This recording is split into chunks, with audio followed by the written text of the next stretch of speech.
سلام دوستان، خوش آمدین به یک از ویدیوهای یوتیوب چینل ما.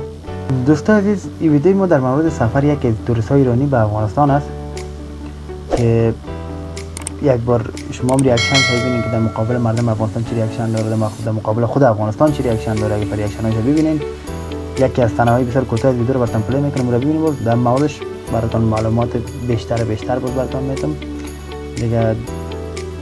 این ویدیو ما در مورد بوی کسایی است که با از دیدن ویدیو باز براتون میگم دیگه. شما ویدیو رو بیننده باشین، بازم برمیگردیم تو افغانستان. اینجا زده خروجی در واقع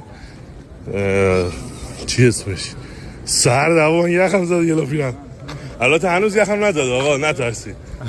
دوست هستی افغانستان است. این خانو سر فیلمی هاشد باش بسیار چیزای دیگه هم میبینی.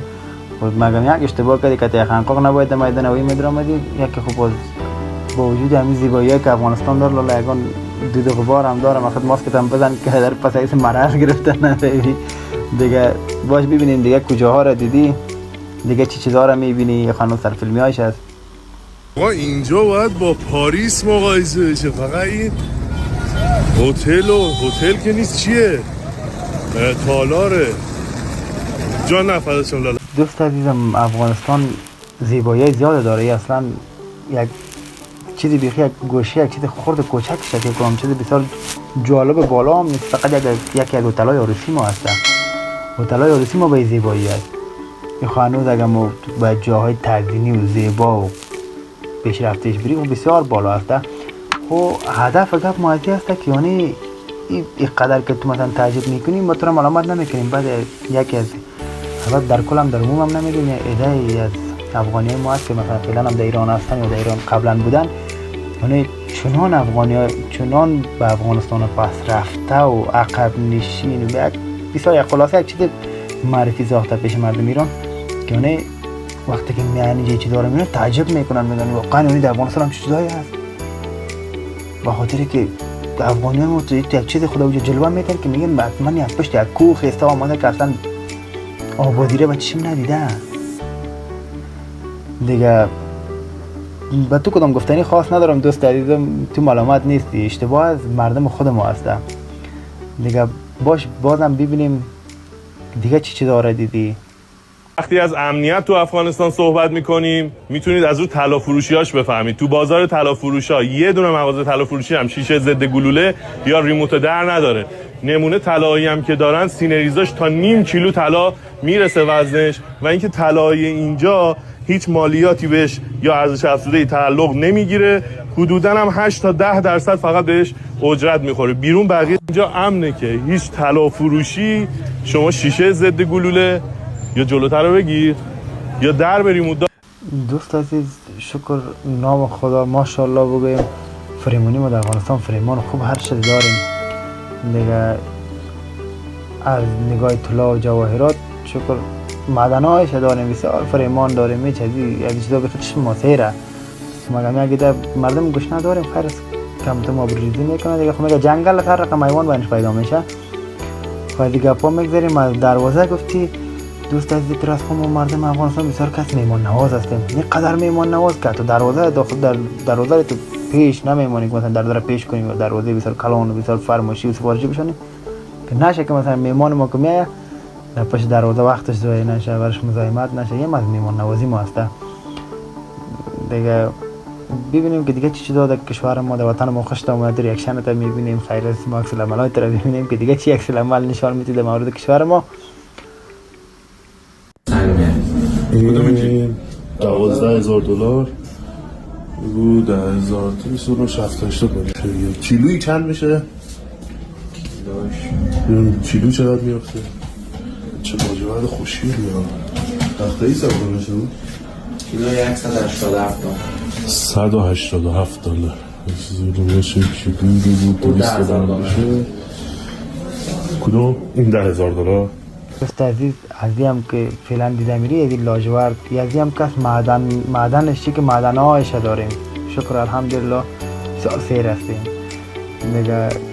کسایی که از جمله افغانی های ما، کسایی که فعلا ویدیو ما رو میبینن، از سیری که من برشان میگم خودشان میفهمن دیگه. سرخلاص هست که ما میفهمن چه چقدر خیر هستیم دیگه. از این معدنها فریمان داریم. خیر با کدام وقت آمدی اگه زور ما رسید اگه درش ببودم تو صفقه سرت نکنیم هیچ گپ نیسته. بازم دوستای از ویدیو رو دیدین، امید که خسته کن براتون نشده باشه دیگه. اصلا ویدیو ازی که توریست ایرانی اومده در افغانستان و از ویدیو گرفته ویدیوی به ما قدر جالب نیست که مثلا کدام ویدیو جالب باشه، چون این چیزایی است که ما هر روزه می‌بینیم در کشور خود، تمام چیزایی است که ما پیش روی چشم ما هر دقیقه ما می‌بینیم، ما هر دقیقه بیننده هستیم چی داره. هدف ما از این ویدیو، از نشر این ویدیو چیزی بود که فقط برای یکی از دیده کسایی است که در کل البته گفته نمیتونم، چون خب همون مثال پیشتر ما جنگل هر رقم حیوان داره دیگه. هدف ما از این است که مطلب که میخوایم براتون برسانم یعنی بعضی از افغانیان ما هست که در ایران زندگی میکنن و اندازه خود پس رفته و عقب رفته خود نشان میدن که یعنی حتی با اصلا فکر میکنن که هیچ از جنگل خلاص آمده، هیچ به نام آبادی و آزادی و چیز پاکی و صفایی و نظافت اصلا چیز را ندیدن و نمیفهمن. چون وقتی که مو بعد تک کلمات شاید چنده باشین در بعد مثلا که افغانی اشغال و افغانی کثافت چیزایی است که یعنی فکر میکنم واقعا افغانی ها اما قدر یک پس رفته و کثیف و چتل و چیزایی هستن. خود ایرانی ها هم در کل گفته نمیتونیم کل ایرانی ها قسم هستن، یعنی یک کسایش هست که مثلا این رقم فکر دارن دیگه. گفتنی من است که دوستای عزیز اینقدر خدا پس رفته نشان ندین. خیر یک نصیحت از برادرانه براتون یک نصیحت میکنیم، چیزهایی را که در ایران میرین میبینین کدام تکنولوژی بسیار بالا استفاده نشده، چون تا اندازه که خود ما دیدیم به اول مثلا دیدیم و نزدیک رفتیم مشاهده کردیم، یعنی تو کدام چیز بسیار خاص نداره که مثلا تکنولوژی بسیار بالا داشته باشه که در ایران ما بریم تعجب کنیم واقعا او عجیب چیزی است که ما دیگه چیزایی که افغانستان داشت در دوره که افغانستان مثلا مترو تا گپای دیگه داشت، در دوره ایران اصلا به نام چیزا چه در نمیشناخت.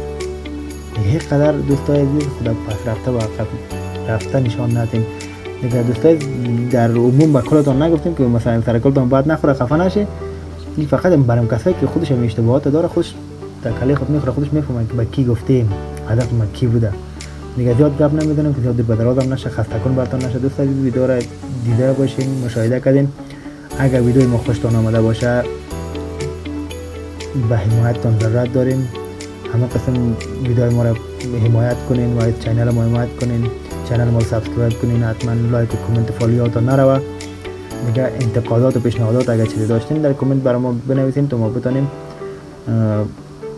حداقل مشکلتون حل بسازیم. و اگر کدام مثلا فرمایش یا چیز کدام پیشنهاد درباره کدام ویدیوهای خاصی چیزی داشتین میتونید برام پیشنهاد کنید تا جایی که واسطه‌مون باشه براتون میتونیم ویدیو بسازیم دیگه. دوست عزیز تشکر از اینکه تا این لحظه با ما همراه بودین و شما را به الله یکتا میسپارم تا برنامه دیگر ما.